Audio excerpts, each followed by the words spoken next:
ನಮಸ್ಕಾರ. ಇವತ್ತಿನ ವಿಡಿಯೋ ಸತತವಾಗಿ ಮಾರುಕಟ್ಟೆ ಮೇಲೆ ಹೋಗಲು 4 ಪ್ರಮುಖ ಕಾರಣಗಳು. ನನ್ನ ಹೆಸರು ಡಾಕ್ಟರ್ ಭರತ್ ಚಂದ್ರ. ವಿಡಿಯೋಗಳ ಉದ್ದೇಶ ಕನ್ನಡಿಗರ ಸೇವೆ. ಭಾರತದ ಷೇರು ಮಾರುಕಟ್ಟೆ ಒಂದು ದೊಡ್ಡ ರ್ಯಾಲಿ ಅಕ್ಟೋಬರ್ 2022 ಹತ್ತತ್ರ ಶುರುವಾಗಿರುವಂತದ್ದು. ಇನ್ನೂ ಕೂಡ ಕಳೆದ 4 ತಿಂಗಳಿಂದ ಸತತವಾಗಿ ಮೇಲಕ್ಕೆ ಹೋಗ್ತಾ ಇದೆ. Nifty 50 previous life time high ಇದ್ದದ್ದು 18,888.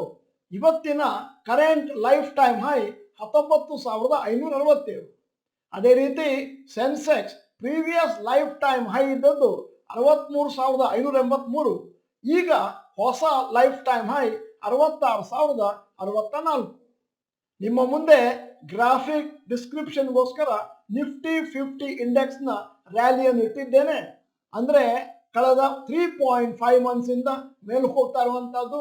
ರೈಸ್ 14.5% ಸ್ಟಾರ್ಟ್ ಆಗಿದ್ದು ಏಪ್ರಿಲ್ 2023ರಲ್ಲಿ, ಜುಲೈ 2023ಕ್ಕೆ ಕಂಟಿನ್ಯೂ ಆಗ್ತಾ ಇದೆ. ಸ್ಟಾರ್ಟ್ ಆಗಿದ್ದು 16,951 ಪಾಯಿಂಟಿಗೆ ಇವತ್ತು 19,414ರಲ್ಲಿದೆ. ನೀವು ಕರೆಕ್ಟ್ ಆಗಿ ಸೂಕ್ಷ್ಮವಾಗಿ ಗಮನಿಸಿದರೆ ನಿಫ್ಟಿಗೆ 6 ತಿಂಗಳು ಬೇಕಾಯಿತು previous life time high 18,888 cross ಮಾಡಲಿಕ್ಕೆ.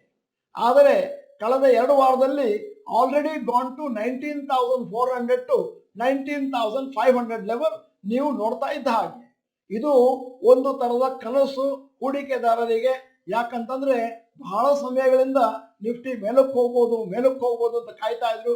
ಈಗ ಹೂಡಿಕೆದಾರರ ಎಲ್ಲರ ಒಂದೇ ಒಂದು ಆಸೆ ಏನು ಅಂತಂದ್ರೆ ನಿಫ್ಟಿ ಏನಾದ್ರೂ 20,000 ಕ್ರಾಸ್ ಮಾಡಿದ್ರೆ ಚೆನ್ನಾಗಿತ್ತು. ನಿಫ್ಟಿಯ ಈ ಕಂಟಿನ್ಯೂಸ್ ರ್ಯಾಲಿಗೆ ಕಾರಣಗಳು: ಮೊದಲನೇದು 4 months of continuous down trend. December 2022ರಿಂದ ಮಾರ್ಚ್ 2023ವರೆಗೆ ನಿಫ್ಟಿ 10% ಫ್ರಮ್ 18,800 ಟು 16,900 ಬಿತ್ತು. ಪ್ರತಿ ತಿಂಗಳು ನೆಗೆಟಿವ್ ರಿಟರ್ನ್ಸ್ ಕೊಡ್ತು. ಅದಾದ್ಮೇಲೆ ಮಾರುಕಟ್ಟೆಯಲ್ಲಿ ಈ ತರ ಕಂಟಿನ್ಯೂಸ್ ಆಗಿ ನೆಗೆಟಿವ್ ರಿಟರ್ನ್ಸ್ ಬರೋದು ಬಹಳ ರೇರ್. ಅದರಿಂದಾಗಿ ಈಗ ಒಂದು ತರ ಸೇಡು ತೀರಿಸಿಕೊಳ್ಳುವ ರೂಪದಲ್ಲಿ ನಿಫ್ಟಿ ಮೇಲಕ್ಕೆ ಹೋಗ್ತಾ ಇದೆ.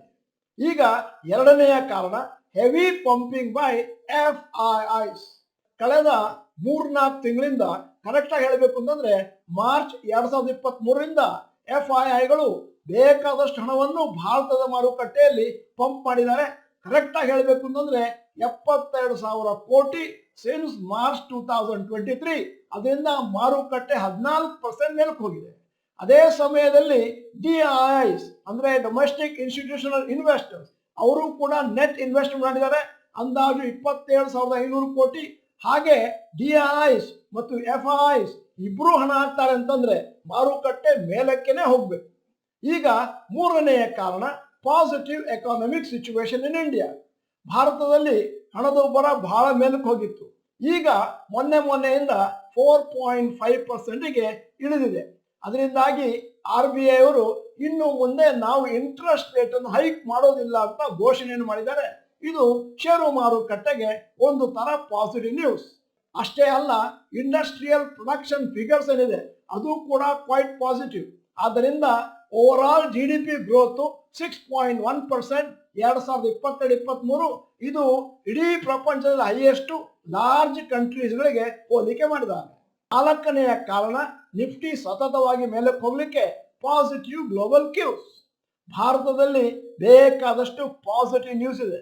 ಪ್ರತಿಯೊಂದು ಕಂಪನಿಯ ತ್ರೈಮಾಸಿಕ ವರದಿ ನೋಡಿದ್ರೆ ಅವೆಲ್ಲ ರೆಕಾರ್ಡ್ ಬ್ರೇಕಿಂಗ್ ತರ ಮೇಲೆ ಹೋಗ್ತಾ ಇದೆ ಪ್ರಾಫಿಟ್ಗಳು. ಅದೇ ಅಲ್ಲದೆ ಇತರ ಗ್ಲೋಬಲ್ ಸ್ಟಾಕ್ ಮಾರ್ಕೆಟ್ಗಳಲ್ಲಿ ಕೂಡ ಒಂದು ತರದ ರ್ಯಾಲಿ ಸ್ಟಾರ್ಟ್ ಆಗಿದೆ ಕಳೆದ ಕೆಲವು ತಿಂಗಳುಗಳಲ್ಲಿ. ಅಮೆರಿಕದಲ್ಲಿ ಕೂಡ ರಿಸೆಷನ್ ಕಮ್ಮಿ ಆದಾಗ ಕಾಣ್ತಾ ಇದೆ. ಅಲ್ಲಿ ಕೂಡ ಇನ್ಫ್ಲೇಷನ್ ಈಗ ಹತೋಟಿಗೆ ಸಿಕ್ಕಿದೆ. ಆದ್ದರಿಂದಾಗಿ US ಮತ್ತು ಯುರೋಪಿಯನ್ ಮಾರ್ಕೆಟ್ ಕೂಡ ಒಂದು ಅಂದಾಜು 8ರಿಂದ 15% ರ್ಯಾಲಿಯನ್ನು ಕಂಡಿವೆ ಕಳೆದ 3 ತಿಂಗಳಲ್ಲಿ. ಸದ್ಯದ ಮಟ್ಟಿಗೆ ಎಲ್ಲ ಹೂಡಿಕೆದಾರರ ಒಂದು ಕನಸು ಏನು ಅಂತಂದ್ರೆ ನಿಫ್ಟಿ ಏನಾದ್ರೂ 20,000 ಮಾರ್ಕ್ ಅನ್ನು ಕ್ರಾಸ್ ಮಾಡಿ ಮೇಲಕ್ಕೆ ಹೋಗುತ್ತಾ. ನಮ್ಮ ಪ್ರಕಾರ ಸ್ವಲ್ಪ ಕಷ್ಟ ಇದೆ. ಯಾಕಂತಂದ್ರೆ 19,800 900 ಬರ್ತಾ ಇದ್ದ ಹಾಗೆ ಒಂದು ತರ ರೆಸಿಸ್ಟೆನ್ಸ್ ಸ್ಟಾರ್ಟ್ ಆಗುತ್ತೆ ಮತ್ತು ಪ್ರಾಫಿಟ್ ಬುಕಿಂಗ್ ಸ್ಟಾರ್ಟ್ ಆಗುತ್ತೆ. ಹಿಂದಿನ ದಿನಗಳಲ್ಲಿ ತೆಗೆದುಕೊಂಡವರು ಈಗ ಒಂದು ಒಳ್ಳೆ ಪ್ರಾಫಿಟ್ ಬಂತು ಅಂತ ದೊಡ್ಡ ಪ್ರಮಾಣದಲ್ಲಿ ಮಾರ್ಕೊಂಡ್ರೆ ಆವಾಗ ಒಂದು ರೆಸಿಸ್ಟೆನ್ಸ್ ಕ್ರಿಯೇಟ್ ಆಗುತ್ತೆ. ಮತ್ತೆ ಬಹುಶಃ ಅಲ್ಲಿಂದ ಕನ್ಸಲ್ಟೇಷನ್ ಆಗಿ ಮೇಲಕ್ಕೆ ಹೋಗ್ಬೋದು. ಆದ್ರೆ ಭವಿಷ್ಯವನ್ನು ಹೇಳೋದು ಬಹಳ ಕಷ್ಟ. ಏನಿದ್ದರೂ ಕೂಡ ಮುಂದಿನ 1-2 ತಿಂಗಳು ಕಾದು ನೋಡಬೇಕಾಗಿದೆ. ಈಗ ಈ ವಿಡಿಯೋದ ಕೊನೆಯಲ್ಲಿ ನಮ್ಮ ಸಮೀಕ್ಷೆಗಾಗಿ ಒಂದು ಪ್ರಶ್ನೆ ಕೇಳ್ತಾ ಇದ್ದೇನೆ. ನಿಮ್ಮ ಪ್ರಕಾರ ಈ ನಿಫ್ಟಿಯ ರ್ಯಾಲಿ ಏನಿದೆ ಅದು ಇನ್ನೂ ಅವಿರತವಾಗಿ ಮೇಲಕ್ಕೆ ಹೋಗ್ತಾ ಇದೆ, ಎಲ್ಲಿಯವರೆಗೆ ಹೋಗಬಹುದು ಅನ್ನೋದನ್ನ ನೀವು ಅಂದಾಜಿನ ಮೇಲೆ ನಮ್ಮ ಚಾಟ್ ಬಾಕ್ಸ್ ನಲ್ಲಿ ಟೈಪ್ ಮಾಡಿ. ನೀವು ಡಾಕ್ಟರ್ ಭರತ್ ಚಂದ್ರ ಇನ್ಸ್ಟಿಟ್ಯೂಟ್ ಕನ್ನಡ ಚಾನೆಲ್ ಮೆಂಬರ್ ಅಲ್ಲ ಅಂತಂದ್ರೆ ಇದೀಗ ಸಮಯ. ಸಬ್ಸ್ಕ್ರಿಪ್ಷನ್ ಬಟನ್ ಬೆಲ್ ಐಕಾನ್ ಒತ್ತಿ. ವಿಡಿಯೋ ಚೆನ್ನಾಗಿದ್ರೆ ಲೈಕ್ ಬಟನ್ ಒತ್ತೋದನ್ನ ಮರಿಬೇಡಿ. ವಿಡಿಯೋನ ನಿಮ್ಮ ಎಲ್ಲಾ ಸ್ನೇಹಿತರಿಗೂ ಫಾರ್ವರ್ಡ್ ಮಾಡಿ. ವಿಡಿಯೋನ ಸಂಪೂರ್ಣವಾಗಿ ನೋಡಿದ್ದಕ್ಕೆ ಧನ್ಯವಾದಗಳು. ನಮಸ್ಕಾರ.